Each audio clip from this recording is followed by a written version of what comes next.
standing in front of Noah's Ark. Well, it's not the original Noah's Ark, but it's about as close as you're going to get unless you find a time machine. Thousands of years ago, the world was submerged in a colossal flood that destroyed everything except a massive boat known as Noah's Ark.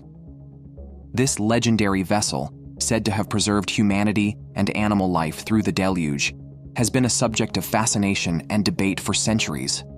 But now, there's incredible news. Noah's Ark has reportedly been discovered in Turkey. Join us as we unravel the secrets of Noah's Ark and the astonishing clues that have emerged from this ancient treasure hunt. The discovery of Noah's Ark. The Bible describes a spectacular occurrence from thousands of years ago, a huge flood that God promised would destroy all evil on earth. According to the myth, God told Noah to build a massive boat called the Ark to save his family and pairs of each animal species from the deluge. Noah took on this huge task and spent 75 years building the Ark. The deluge drowned the entire earth, leaving just what was on the Ark. After 150 days of continuous floods, the Ark is reported to have come to rest on Mount Ararat in modern-day eastern Turkey.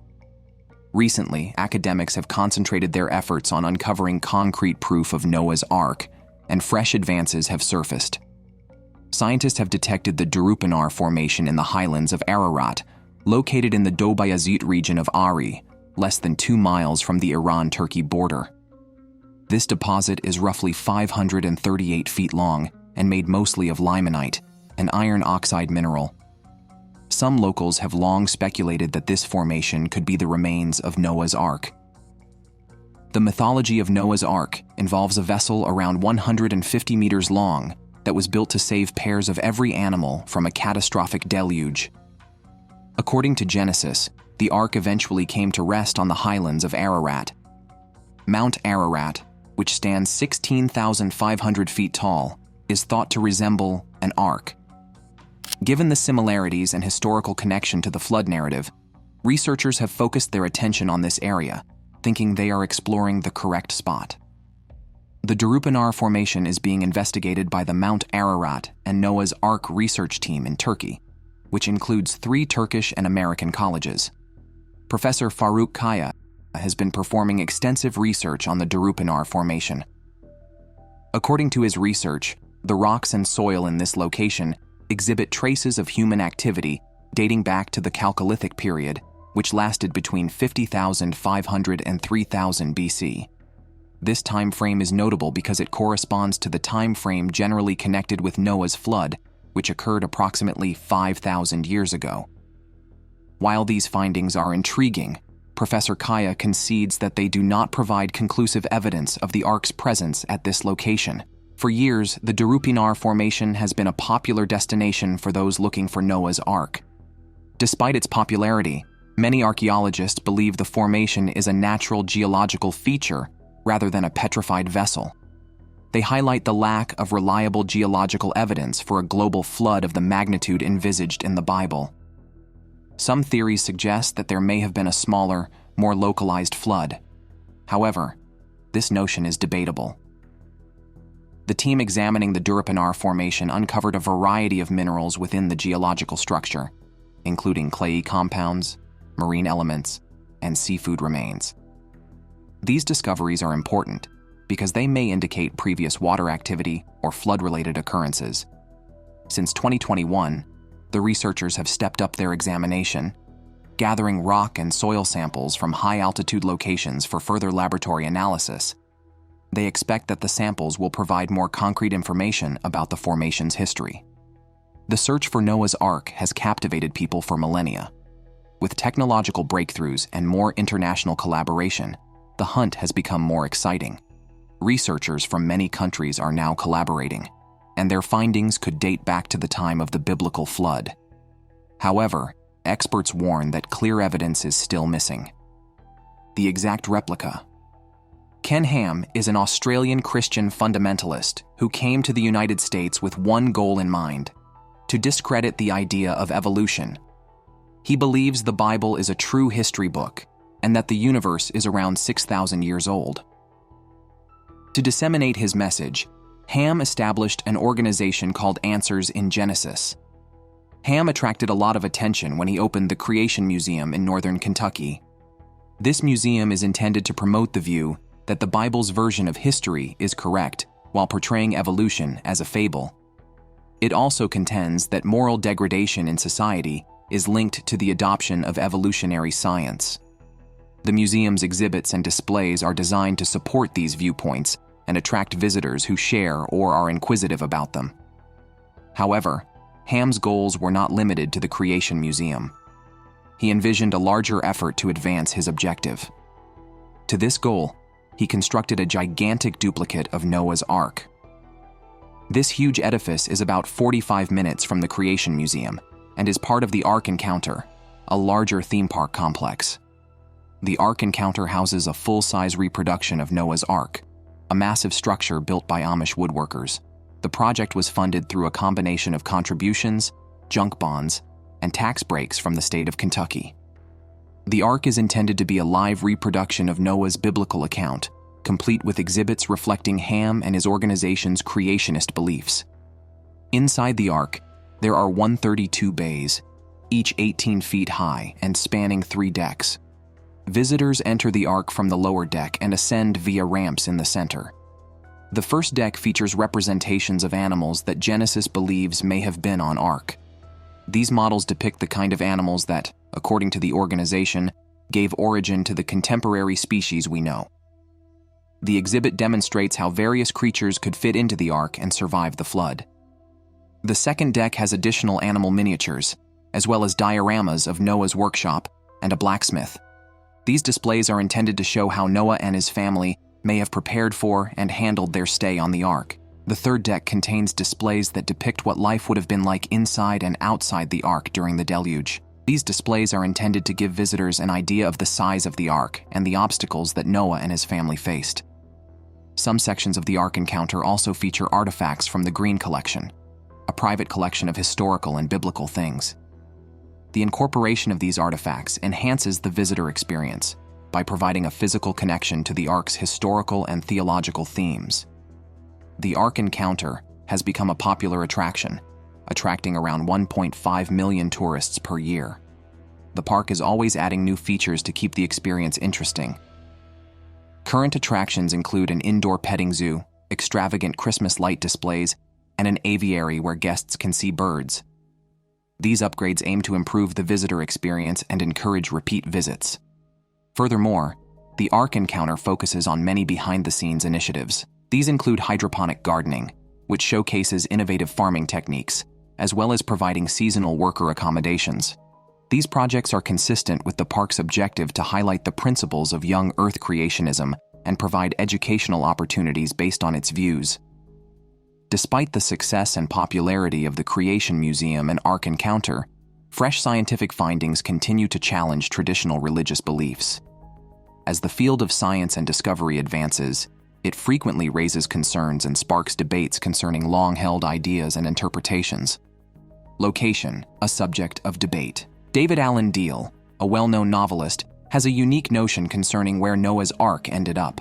Unlike conventional belief, Deal contends that the Ark came to rest on Mashu or Mesha Mountain, some 17 miles south of Mount Ararat. Deal's theory does not rely simply on traditional sources. Instead, he has combined his thoughts from ancient writings, such as the Epic of Gilgamesh, with his own witty investigative work.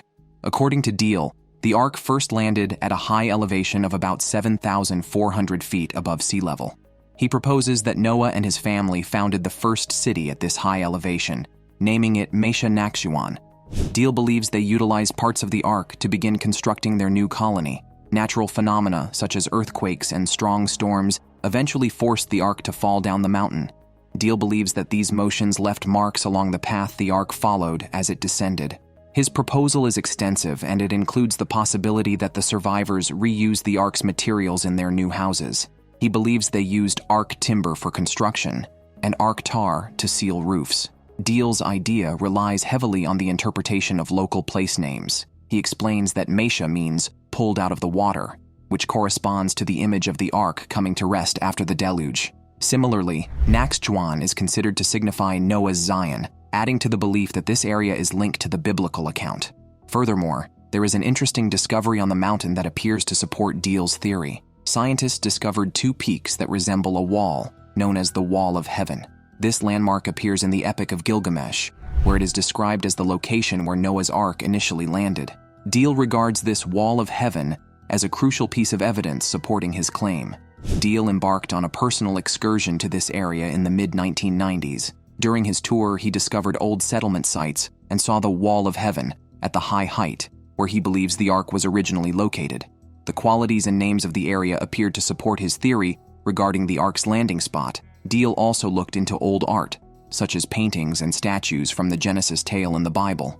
He focused particularly on Nama, a character associated with this mountain. Deal contends that these ancient artworks reveal more ties to the Ark's story, so supporting his theory. Despite the convincing descriptions and data offered by Deal, his theory remains one of several competing theories about the Ark's final location. There is currently no scientific consensus on the subject. Many scientists believe that additional investigation and verification are required before making any significant assertions. They emphasize the need for extensive research and caution when dealing with old legends and beliefs.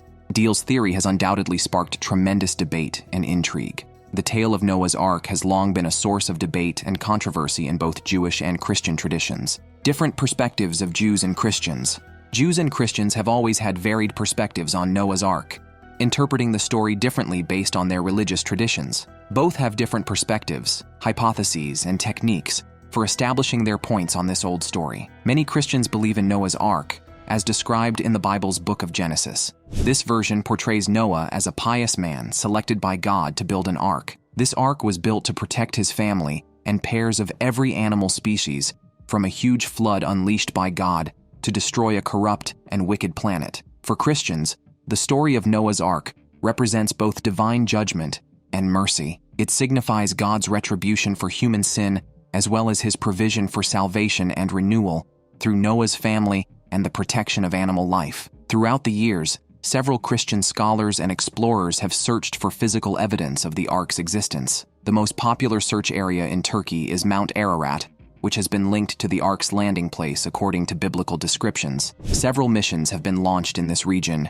in the hopes of discovering Ark fragments. One noteworthy example is French explorer Fernand Navarre, who claimed in the 1950s to have discovered a piece of wood high on Mount Ararat that he believed came from the Ark. Some Christian groups first praised this discovery as evidence of the biblical tale. Scientists later refuted this assertion, claiming that the wood was far newer than the historical period given to Ark. This dispute emphasizes the difficulties in substantiating such assertions with scientific data. On the other hand, the Jewish perspective on Noah's Ark interprets the account symbolically rather than literally. In Judaism, the story of Noah's Ark is frequently seen as a moral and ethical lesson. The emphasis is on the ideas of righteousness, divine judgment, and repentance, rather than the historical authenticity of the flood event. Many Jewish academics highlight the story's moral lessons regarding human behavior and the repercussions of moral failure. Furthermore, current Jewish academics have investigated the origins and influences of the flood tale. Some claim that the Genesis flood tale was influenced by earlier Mesopotamian stories,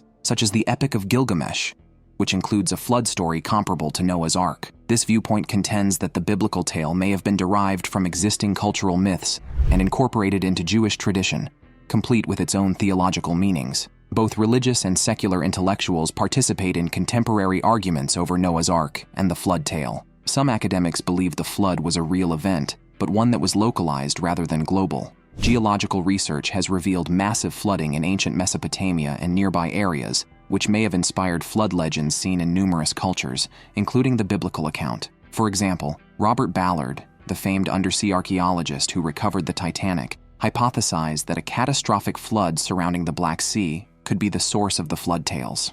His research suggests that a large flood happened in this area around 7,000 years ago, which corresponds to the broad period of Noah's tale. This notion has fueled the controversy, with some Christian groups viewing it as possible proof of the biblical flood, while others say that it does not fully match the Bible's depiction. Jewish scholars frequently approach scientific discoveries with an emphasis on the narrative's moral and ethical teachings, rather than its historical truth. They may engage in conversations and debates with Christian experts to investigate various interpretations and understandings of the Ark account. Interfaith conversations between Jewish and Christian scholars provide an opportunity to explore how each tradition interprets the account of Noah's Ark. These discussions frequently include an exploration of the contrasts between metaphorical and literal interpretations, as well as learning from one another's points of view. Despite their various perspectives, these discussions contribute to a more complete understanding of how this ancient story has been viewed across nations and religions. The arguments between Jewish and Christian traditions over Noah's Ark are complicated and ongoing. Each tradition contributes its own interpretation and knowledge of the story, shaped by theological views and historical contexts. The conversations reflect underlying religious principles and demonstrate the various ways in which ancient narratives are read and understood today. More stories about the flood. Flood myths from around the world include similar themes. However, the specifics differ by country. These stories frequently feature a massive flood that wipes out humanity, with a few survivors who start over. Let's look at some of these amazing stories and their parallels. The Eridu Genesis, written in Mesopotamia, is one of the oldest flood myths. This myth is thought to have influenced other ancient flood stories, notably the Epic of Gilgamesh and the Genesis flood story from the Hebrew Bible. The Eridu Genesis recounts a massive flood unleashed by the gods to annihilate humanity. A lone survivor, Ziusudra, is chosen to survive the flood by constructing a big boat with a theme of divine judgment and deliverance. Moving on to ancient China and Egypt, we discover flood tales, including characters such as Nuwa and the sun deity Ra. In Chinese mythology, Nuwa is frequently portrayed as restoring the sky and creating humanity. During a massive flood, she is claimed to have mended the sky and preserved humanity. Similarly, in Egyptian mythology, the sun god Ra is occasionally associated with floods, which are viewed as part of his job in maintaining cosmic order. According to these tales, the flood resets and renews the planet, with a divine figure leading the survivors. Ancient Greece had a flood narrative featuring Deucalion and Pyrrha. According to Greek mythology, Deucalion and his wife Pyrrha survive a flood in a chest or boat that crashes into a high peak. Zeus brought the flood to punish humanity for its wrongdoing. After the oceans recede, Deucalion and Pyrrha repopulate the earth by throwing stones that transform into humans. This narrative emphasizes divine punishment and humanity's rebirth. In ancient Hawaii, there is a myth of Nu'u, who built a big canoe to escape a massive flood. This boat finally settles on the summit of Mauna Kea. This story, like other flood myths, involves a supernatural intervention to ensure survival, with the flood functioning as a way of cleaning and rejuvenation. The Epic of Gilgamesh, one of the oldest known myths, contains a flood narrative that is very similar to Noah's Ark. In this story, the gods resolve to unleash a deluge to annihilate humanity. Utnapishtim, a wise man favored by the gods, is warned about the flood and told to build a big boat. He saves his family and various creatures from the flood, similar to the story in Noah's Ark. Utnapishtim's survival is attributed to his intelligence and heavenly favor, but Noah's salvation is owed to his virtue. Another old story is the Atrahasis epic, which was uncovered in the 19th century. This story predates the Epic of Gilgamesh and has numerous connections to both Gilgamesh and Genesis. The Atrahasis epic recounts a massive flood sent by the gods to limit the human population. The protagonist, Atrahasis, builds a boat to protect himself, his family, and the animals. The story also involves a 7-day warning, boat construction, and birds being sent out to search dry land, all of which are similar to themes found in the Genesis flood story. These flood legends from several civilizations contain common themes of divine might, survival, and the concept of beginning anew after a tragedy. They show how different societies deal with the concept of catastrophic disasters and hope for renewal. The commonalities between these myths indicate that the concept of a great flood is a recurring pattern throughout human history, transcending cultural boundaries. Each version of the flood narrative contains distinct aspects that reflect the values and beliefs of the community narrating the story. While the specifics vary, the underlying message of survival and rebirth is a powerful and timeless subject that spans civilizations. The reality of the Ark. Noah's Ark is a story that everyone seems to know.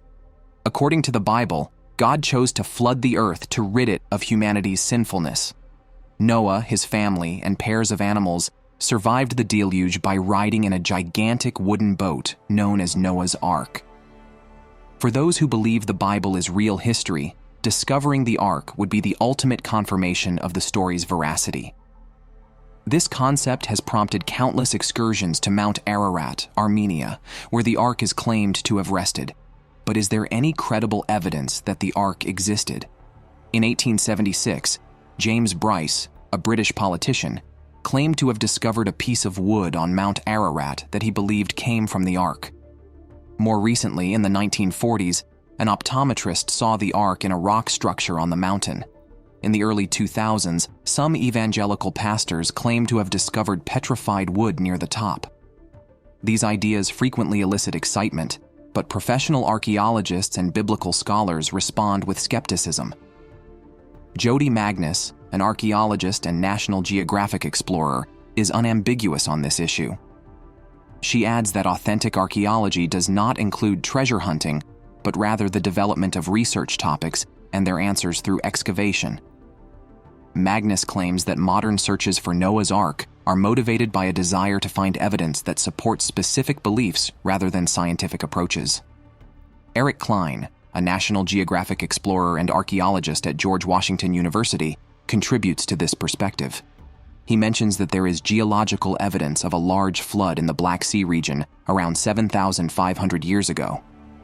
However, experts disagree on the magnitude of this flood and whether it corresponds to the scale described in the Bible. Klein contends that floods have occurred in a variety of locations and eras, and that they may have formed part of the world's oral and recorded traditions. One significant challenge is the ambiguity of the Hebrew Bible itself. According to the book of Genesis, the Ark came to rest on the highlands of Ararat. However, this could relate to a series of peaks in the ancient kingdom of Urartu, which currently comprises parts of Armenia, Turkey, and Iran. It is difficult to pinpoint the exact location of Noah's Ark using this description. Magnus and Klein believe that even if artifacts were discovered, they could not be definitively linked to the events reported in the Bible. Magnus observes that we have no method of locating Noah, if he existed, or the flood, if it occurred, in precise historical circumstances. Finding an ancient inscription may be helpful, but it could be about a different Noah or flood. Despite scientific skepticism, the quest for Noah's Ark is still popular among young Earth creationists who think the Earth is only a few thousand years old. Answers in Genesis, for example, selectively uses archaeological evidence to promote their literal reading of the Bible. Andrew A. Snelling, a geologist for Answers in Genesis, says that they do not expect the Ark to have survived 4,350 years. He believes Noah's family likely demolished it after the deluge to use as building materials. For archaeologists like Magnus, the desire to find Noah's Ark might overwhelm legitimate archaeological finds that provide significant insights into the ancient world. She claims that these hunts confuse the public and dampen enthusiasm for genuine discoveries, such as House of David artifacts. Eric Klein also points out that archaeologists are not like Indiana Jones. Their work requires rigorous scientific methodologies. Klein has spent years debunking claims about biblical evidence, but he has decided to focus on his own studies. He's now excavating an 18th century BC Canaanite mansion in northern Israel. Although it is not as exciting as discovering Noah's Ark, this study provides important insights into international politics from over 4,000 years ago. So, will we ever find Noah's Ark? Probably not. However, this does not diminish the story's value. The message of survival and optimism. The narrative of Noah's Ark maintains a unique place in the minds of many people, representing hope and faith. After 40 days and nights of continuous rain, God preserved Noah, his family, and pairs of every animal from a devastating flood that would have wiped out the rest of humanity. This narrative serves as a powerful reminder that even in the darkest of circumstances, help and salvation are possible. For Christians, Noah's Ark signifies God's promise and the assurance that even when things appear hopeless, there is always the possibility of a new beginning. The Ark is viewed as a symbol of God's justice and mercy, demonstrating that a new beginning is attainable via divine intervention. In Judaism, the story of Noah's Ark is frequently viewed as a moral lesson. It emphasizes the value of leading a moral life and believing in God's fairness. According to Jewish tradition, the story shows that God blesses people who follow his rules and are just. Muslims have high admiration for Noah. The Quran tells the narrative of the Ark, emphasizing God's benevolence and the need to keep faithful. For Muslims, the story of Noah's Ark underscores the belief that perseverance in faith will be rewarded, even in the most difficult circumstances. The Ark's impact goes beyond religious teachings, representing human tenacity and the possibility of restoration after hardship. The narrative has been portrayed in several books, films, and television series, reaffirming its message of survival and optimism. It demonstrates that no matter what type of flood or difficulties we confront, actual or metaphorical, there is always hope for a better future. Despite the Ark's long-lasting influence, recent findings have called into question its historical veracity. For example, geological investigations have looked at flood myths from numerous civilizations and shown that many of them have similar components. This shows that while flood legends may be based on actual events, the floods were most likely localized rather than global. One important discovery is geological evidence of a big flood in the Black Sea region approximately 7,500 years ago. According to Eric Klein, this occurrence may have inspired flood tales, such as the biblical account of Noah's Ark. However, the data does not conclusively support the extent reported in the Bible, sparking ongoing discussion among scientists and historians. Furthermore, missions to Mount Ararat, where some think Noah's Ark rests, have yielded a variety of claims about uncovering Ark relics.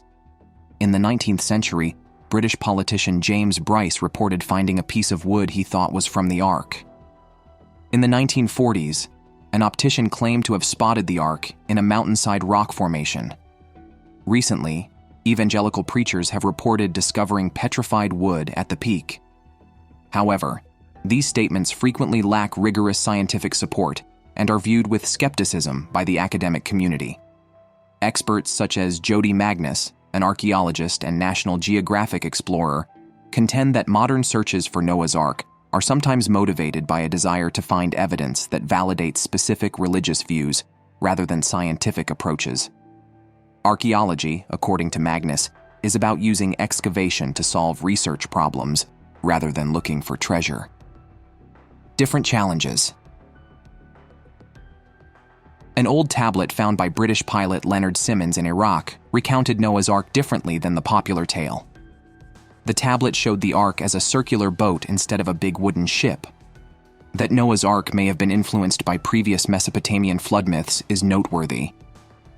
Early stories characterized boats as spherical, like huge life rafts.